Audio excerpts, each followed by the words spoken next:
देखिए, वैक्सीनेशन की बात करते हुए एनके गांगुली जी नजर आ रहे थे। ये कितना इंपॉर्टेंट है अरविंद जी, अगर इस पर ध्यान दिया जाए, वैक्सीनेशन के पैटर्न पर अगर ध्यान दिया जाए।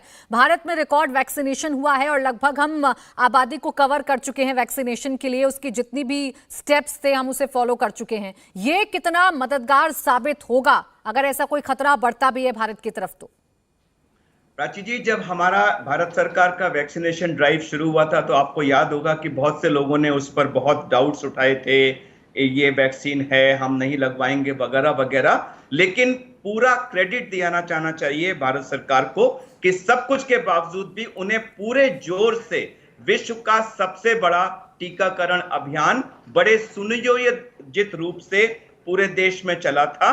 और मेजॉरिटी पॉपुलेशन जो है वो छोटे से, जो भी उस समय के WHO रूल्स रेगुलेशंस थे, उस हिसाब से एज ग्रुप को इंक्लूड करते हुए, एल्डरली को भी सबसे प्रायोरिटी देते हुए वो चला था।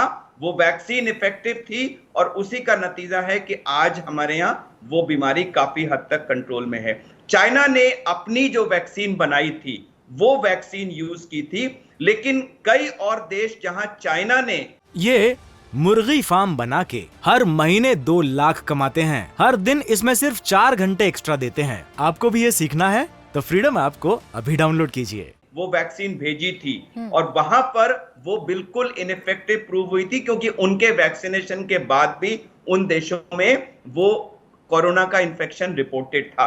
अब यही वैक्सीन शायद उनके यहाँ लगी है, उनके यहाँ का तो डेटा चूंकि नहीं आता तो हमें नहीं पता कि उनकी कितनी परसेंटेज पॉपुलेशन कवर हुई है, उसकी इफेक्टिवनेस क्या है।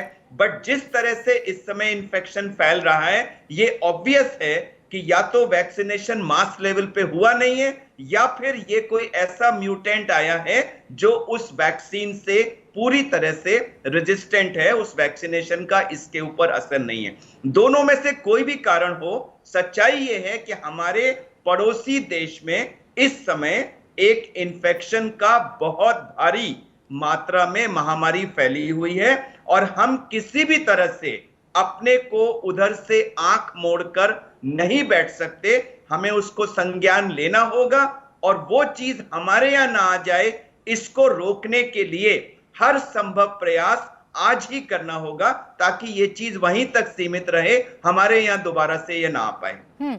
क्योंकि वैक्सीनेशन का जिक्र कर रहे थे, लोगों के जहन में ये सवाल भी अरविंद जी है कि अगर मैं वैक्सीनेट हो चुकी हूं, मैं फुली वैक्सीनेट हो चुकी हूं, तो ये जो खतरा है मुझ पर कितना असर डालेगा, या फिर ऐसे कौन से सिम्टम्स होंगे अगर इधर ये बढ़ता भी है, शिफ्ट भी होता है ये खतरा, तो ये कौन से सिम्टम्स होंगे जिससे मुझे ये लगेगा कि अब मुझे डॉक्टर के पास जाना चाहिए, या फिर हो सकता है कि कोविड एक बार फिर से हमारे अंदर एंटर कर रहा है, अब मुझे इसके बारे में बात करनी चाहिए। प्राची जी, जो वैक्सीन हम लोग बनाते हैं वो किसी वायरस के पर्टिकुलर स्ट्रेन और उसके एक जो उसका जो जेनेटिक कोड होता है उसके हिसाब से बनती है। लेकिन कल को अगर वो वायरस अपना जेनेटिक कोड चेंज कर ले तो वो वैक्सीन हो सकता है उसके खिलाफ फिर इफेक्टिव ना हो।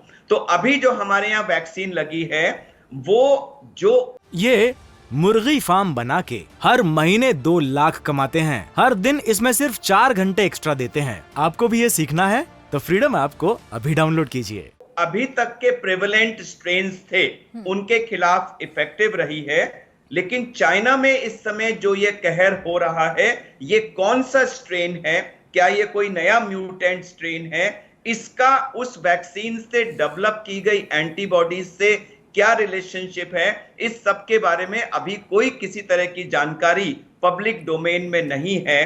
तो सारे कंजेक्चर्स रहेंगे कि क्या ये कोई रेजिस्टेंट स्ट्रेन है, म्यूटेंट स्ट्रेन है, लेकिन जब तक कि वो इंफॉर्मेशन हम तक परकोलेट ना करती है तब तक सबसे इफेक्टिव चीज ये है कि चाइना के यहां से जो भी पब्लिक इधर आ रही है, जो भी फिजिकल कांटेक्ट हमारा उनके साथ है, उस पर कड़ी से कड़ी नजर रखी जाए, जहां तक संभव हो उन लोगों की पूरी स्क्रीनिंग की जाए कि किसी भी तरह से ये करंट स्ट्रेन हमारे यहाँ ना आ पाए। बिल्कुल, सजेशन ये है कि एक बार फिर से सतर्क होने का वक्त आ गया है, अपना ध्यान रखना है, अपनी हेल्थ का ध्यान रखना है, और अगर कुछ भी ऐसा लगे तो डॉक्टर के पास भी जाना है। बहुत शुक्रिया आपका डॉक्टर अरविंद जी हमसे बात करने के लिए। इंडिया टीवी हर वक्त हर जगह डाउनलोड करने के लिए सर्च करें India TV news Google play store या ऐप स्टोर पर।